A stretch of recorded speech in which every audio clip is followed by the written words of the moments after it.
Today we're going to walk you through the installation, troubleshooting, and how to change a cartridge on a Santec faucet. So first we're going to show you how to install the spout. Attached to every spout, some may be round, some may be square, some may have a detachable flange, some may have a one-piece spout. But at the bottom you're always going to have a rubber ring, a plate, a metal plate, a locking mechanism, followed by the locking nut. The first thing we're going to do is want to remove the locking nut, as well as the locking mechanism, the plate, and then the rubber seal. We're going to now take the spout, we're going to put that on top of the counter. In this case we have a flange. Make sure that flange is aligned correctly. Now we're going to want to go back to the underside where the shank is. We're going to want to put the rubber ring with the plate. Slide that locking mechanism with the screws on, followed by the locking nut.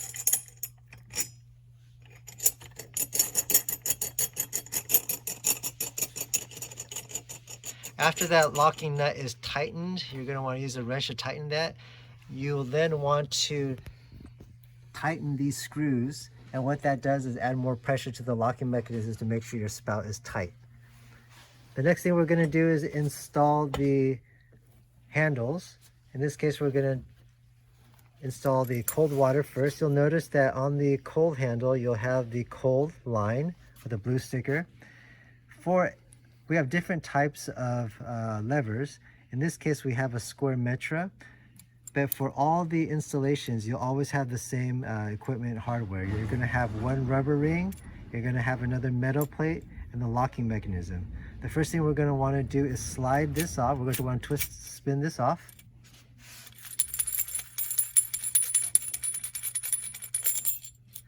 Those three pieces will come down, and you're going to want to remove that piece from the actual valve itself. You're going to want to take that valve, and it's just a drop-in valve. You're just going to want to slide it right in, or drop it right in. Okay. Once that's tight and you have that aligned to the correct position, we're just going to do the inverse order. Put on the rubber seal, put on the plate and the lock. Make sure to hold the top handle while you're spinning that up. Once that is tight, again, you're going to want to take a screwdriver and tighten these out to add more pressure to make sure that that secures your handle. We also did the same for the hot water side. And here, the valve, you're going to notice that there's the line and then there's the opening. These lines will connect directly to the spout, and the way we're going to do that is we're going to attach the T connector. Inside the T connector you'll need to make sure that there's a rubber ring. There has to be a rubber ring to ensure that there's no leaks.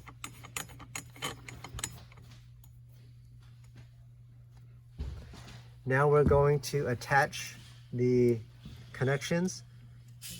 Also, you'll notice there is a rubber ring in there to prevent from leaks. We're going to do the cold water to the cold side.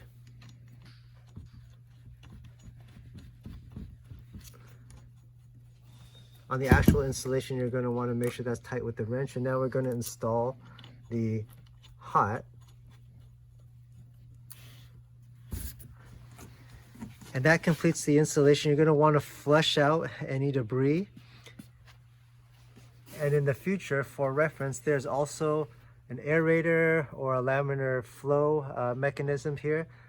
You're going to want to take those off as well to make sure that there's no debris from the installation stuck inside that aerator piece.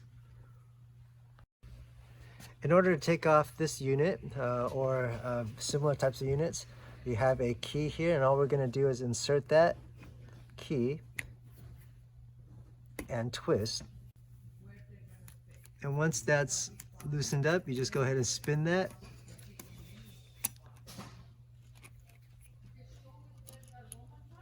And the aerator will come out. In this case, it's a new aerator. There's no debris, but Often with your installation, you will need to make sure there's no debris in there, and with time, especially hard water, you're going to want to make sure that stays clean as well. So we're going to put that unit back inside.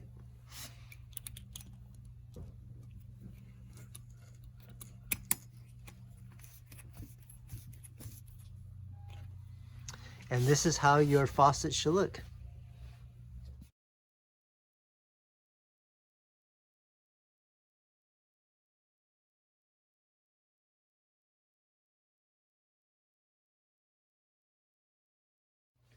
So in order to change a cartridge, we're going to do exactly the reverse of what we did to install. First, you're going to turn off the water to your house.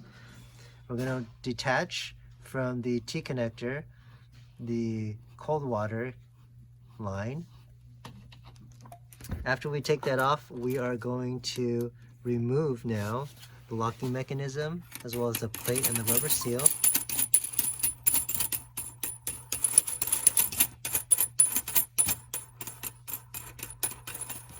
We're going to slide those off of the leg of the housing as well as the hose. Now we're just going to pull that whole unit up. So the unit should look like this when you're going to replace the cartridge. We do recommend that you take out the unit instead of trying to change it with the housing underneath the sink, as that will cause the housing to fall. So the first thing that we're going to do is we're going to twist off the connection between the valve housing and the trim. In this case, we're just going to twist that.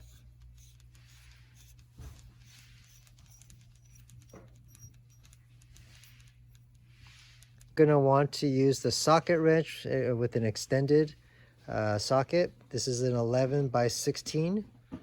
We're going to take this socket and we're going to remove the cartridge. In order to remove the cartridge from the housing, you have one of two ways. One is if you have a clamp at home, or if you do not have a clamp, you're going to need another wrench. And you have to use opposing forces. So on the one end, you'll have the cutouts here for your wrench or your clamp, and then you'll use the socket wrench to remove the cartridge at the same time. So we're going to put this to our clamp.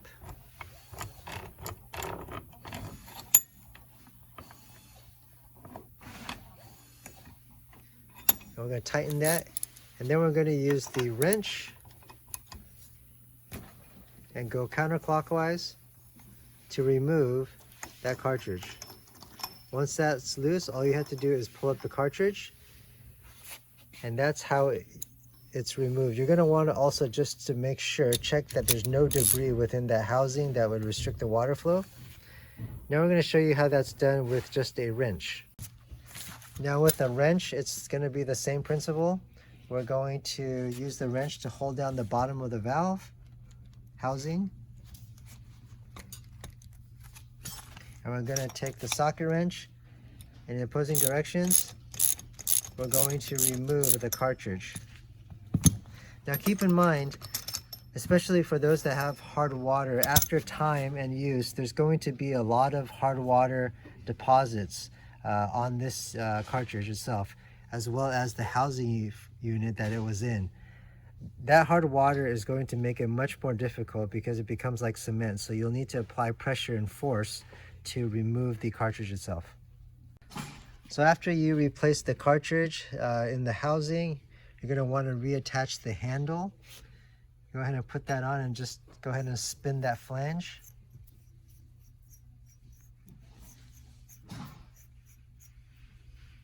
After that's tight, you're going to want to make sure that this is aligned. It's a little bit easier with round fixtures, but in this case it's square. You're going to want to make sure this is aligned. We're going to drop that back into the counter.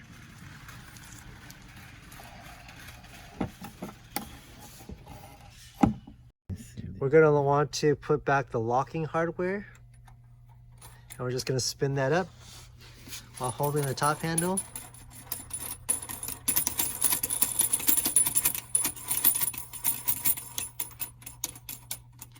You're going to want to make sure that the handle is aligned. In this case, the flange is a little bit off from the cartridge direction, 90 degrees. And so you're going to want to adjust the top and the bottom just to rotate. Make sure now that in this case it's flush at 90 degrees. If not, you just spin the flange a little bit. In this case, we're going to make sure this is 90 degrees. If this was off, we just spin the flange. Now you align the two and you complete the tightening of the bottom position by twisting that and then tightening the screws.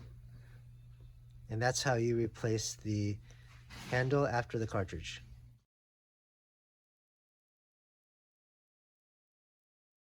First, you're going to turn off the water to your house. We're going to detach from the T-connector the cold water line.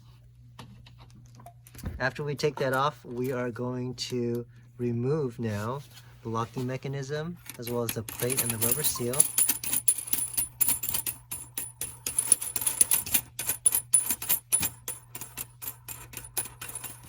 We're going to slide those off of the leg of the housing as well as the hose.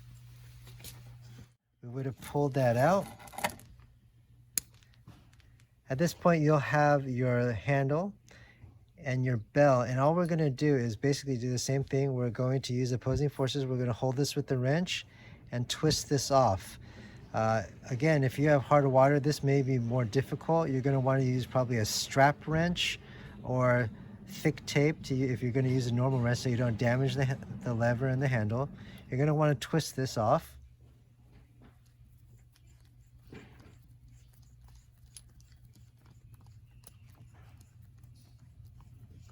And once you twist that off, that will give you access to the cartridge.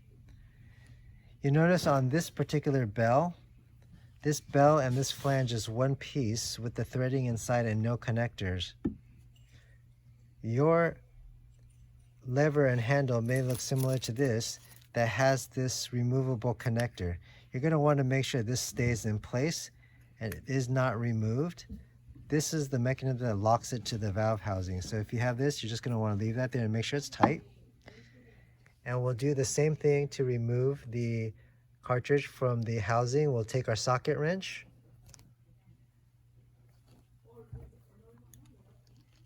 Same 11/16. We're going to use opposing forces and we'll just turn to remove that cartridge.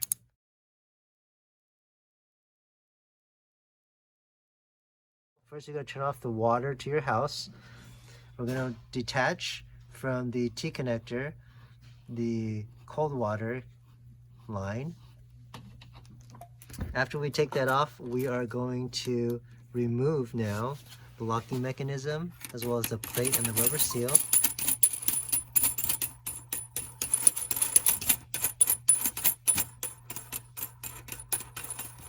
We're going to slide those off of the leg of the housing as well as the hose.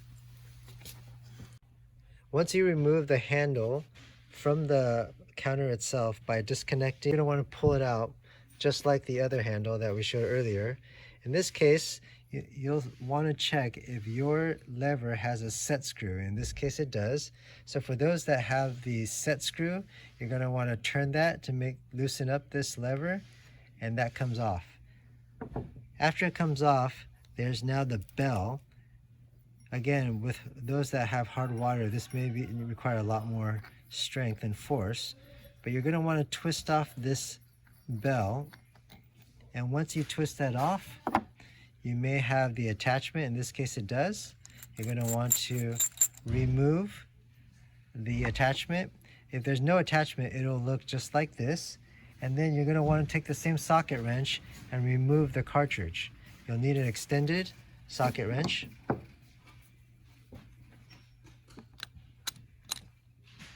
And you'll do exactly the same by holding the valve housing with the wrench or using a clamp and using an opposing force to remove the cartridge, which just twists off. For those that have a cartridge that look more like this, in essence these are the same, however this has an attachment that removes to make it similar to this. So we're going to keep that attachment. For those that have the attachment, that will need to be removed. Your trim may look similar to this, in which case it locks on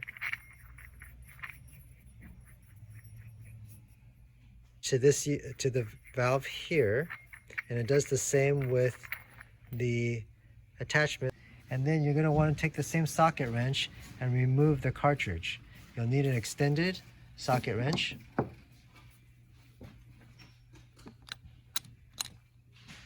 And you'll do exactly the same by holding the valve housing with the wrench or using a clamp and using an opposing force to remove the cartridge, which just twists off.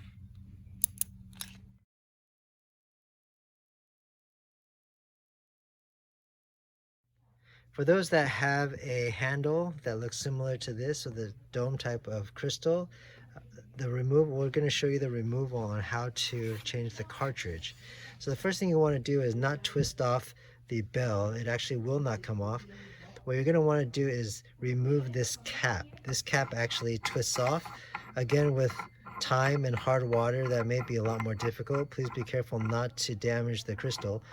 But when you take this off, there will be a screw under here, and that screw needs to be removed in order to take off the bell to change the cartridge. So what we're going to do is remove that.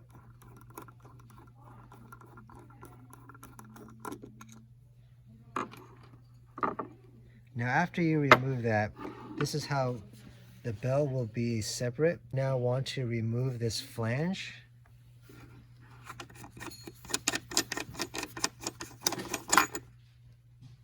And you can get to the valve housing with a wrench to hold that in place. You'll take a 5/8 wrench here on top to remove this cartridge. You can actually remove that directly by applying opposing force and going counterclockwise. That will remove the cartridge. Now if you cannot remove it directly, what you could do then is, again, either removing the entire valve out or holding the bottom with another wrench.